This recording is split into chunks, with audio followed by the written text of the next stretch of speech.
Hey everyone, hope you are all doing great. I am back with a simple recipe again, and this time it's a surprise video for me. Guys, literally నేనైతే ఇది expect చేయలేదు. నేను అమ్మ వాళ్ళ ఇంటికి వచ్చానన్నమాట. మా mummy అయితే ఏకంగానే ఒక రెసిపీ ప్రిపేర్ చేయడమే కాదు, దాన్ని షూట్ కూడా చేసి నాకు ఇచ్చింది, వీడియోస్ పోస్ట్ చేసుకో యూట్యూబ్లో అని చెప్పేసి. హౌ స్వీట్ కదా. మా మమ్మీకి అయితే ఇంతవరకు ఎప్పుడు ఈ యూట్యూబ్స్ వీడియోస్ షూట్ చేయడం ఇవన్నీ అస్సలు తెలీదు. But still she did it for me. Love you mummy. So guys, ఈ రెసిపీ అయితే పూరీ విత్ చికెన్ గ్రేవీ అనమాట. సో ఫస్ట్ అయితే పూరీ పిండి తడిపి పెట్టేసుకుంది మా మమ్మీ. అండ్ చికెన్ గ్రేవీకి అయితే గ్రేవీ ప్రిపేర్ చేయడానికి ఈ ఇంగ్రీడియంట్స్ అన్నీ ముందుగానే రెడీ చేసి ఉంచుకుంది. అండ్ ఆనియన్స్ అయితే కట్ చేసేసి ఉంచుకుంది. ఆనియన్, టొమాటో, చికెన్ ప్రిపేర్ చేసేసింది. అండ్ గ్రేవీ ప్రిపేర్ చేయడానికైతే ఇది యాక్చువల్లీ మా మమ్మీ చెప్పడం ఏంటంటే, ఇది మా నానమ్మ టైం వాళ్ళ రెసిపీ అని, చాలా సింపుల్ రెసిపీ అని చెప్పింది.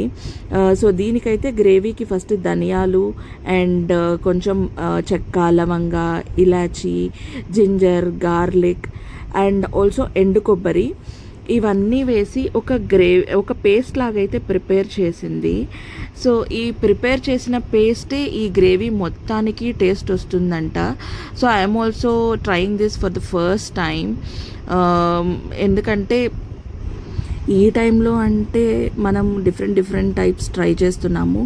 But the original authentic style అయితే ఇదే అని మా మమ్మీ చెప్తుంది. సో ఈ మిక్సీ జార్లో ఆనియన్స్ కూడా కొంచెం వేసేసుకొని కొంచెం మంచిగా పేస్ట్ చేసేసుకుంది అనమాట. అండ్ తర్వాత అయితే ఒక కడాయి పెట్టేసుకొని అందులో కొంచెం ఆనియన్ వేసుకొని మంచిగా ఫ్రై చేసుకుంటుంది అనమాట ఇక్కడ. సో ఆనియన్స్ అయితే కొంచెం మంచిగా గోల్డెన్ బ్రౌన్ వచ్చేంత వరకు ఫ్రై చేసుకోవాలి. ఫ్రై చేసుకున్న తర్వాత అయితే నేను చెప్పినట్లు ఆ పేస్ట్ ఇలాగా తయారైపోతుంది మనకి. సో ఆ పేస్ట్ కూడా వేసేసుకోవాలన్నమాట ఆయిల్లో మంచిగా. ఈ పేస్ట్ ఎంతైతే ఫ్రై అవుతుందో అప్పుడే మనకి గ్రేవీ కూడా అంత టేస్ట్ వస్తుందన్నమాట. అండ్ దాంతోపాటు టొమాటో కూడా యాడ్ చేసేసుకుంది. ఆ టొమాటో కొంచెం మగ్గాక పసుపు, ఉప్పు, కారం ఈ 3 అయితే వేసేసుకుంది. ఈ వేసేసుకున్న తర్వాత చికెన్ కూడా వేసేసింది అనమాట. సో చికెన్లో ఈ మసాలా స్పైసెస్ అన్నీ బాగా ఫ్రై అవుతాయి. So that chicken is like so tasty. So అప్పట్లో చూసుకుంటే మనకి రెసిపీస్ అన్నీ చాలా సింపుల్గా ఉండేవి. బట్ టేస్ట్ అయితే trust me guys, it was like so so so nice.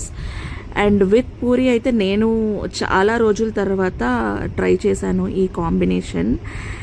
Yes, so ఇదైతే నేను చెప్పినట్లు చాలా simple and very minimal ingredients కూడా. సో దీంతోపాటు కొంచెం కొత్తిమీర అండ్ పుదీనా ఇవి 2 వేసేసుకొని మంచిగా ఫ్రై చేసేసుకుంది. అండ్ ఫ్రై చేసేసుకున్న తర్వాత ఆబ్వియస్లీ అందులో నుంచి కొంచెం మంచిగా వాటర్ అనేవి బయటకు వచ్చేస్తాయి మనకి. అందుకని సెపరేట్గా అయితే వాటర్ ఏం యాడ్ చెయ్యట్లేదు ఇక్కడ. అండ్ ఫైనలీ అయితే కొంచెం గరం మసాలా అంతే. అండ్ మూత పెట్టేసి ఒక 10 to 15 minutes బాయిల్ చేసేస్తే our curry is ready. And ఇంతలోపు అయితే మా లిచ్చి ఆల్రెడీ నేను పూరీ చేస్తాను అని ఇక్కడికి వచ్చేసాడు. మేము ఎంత చెప్పినా అస్సలు వినట్లేదనమాట. He also wanted to try. మేమైతే వదిలేసి ఎలా చేస్తాడో చూస్తున్నాము. అండ్ నేను చెప్పినట్లు కర్రీ అయితే చాలా టేస్టీగా వచ్చింది guys. And 10 to 15 minutes boil చేసుకున్న తర్వాత మంచిగా ఆయిల్ అయితే రిలీజ్ అవుతుంది. So that's, our curry is ready.